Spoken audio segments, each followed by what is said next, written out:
Tutti qua. È un taglio del nastro che apre le porte a un nuovo inizio, a un nuovo modo di essere vicini ai cittadini, soprattutto quelli che non hanno la possibilità di curarsi. Allestito a Casafenzi a Conegliano un ambulatorio di prossimità.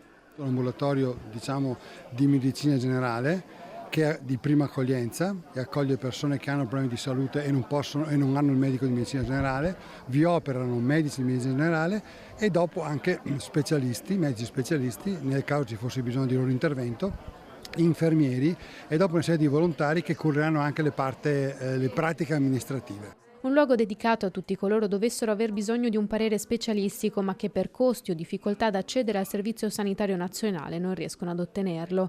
Dalla Caritas i dati su chi rinuncia a curarsi. Nel 2023 un più 10% sul 2022, circa 430.000 persone.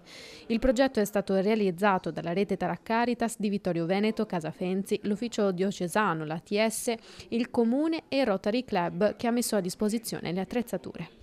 Completamente gratuito perché anche i medici che serviranno qua sono tutti volontari e abbiamo raggiunto già le 30 unità che si alterneranno all'interno del laboratorio. Ha importanza da molti punti di vista, come attenzione a dei bisogni reali, come lavoro comune di realtà diverse che si sono impegnate nel prendersi cura di coloro che più ne hanno bisogno, come segno, come stimolo a proseguire su questa direzione.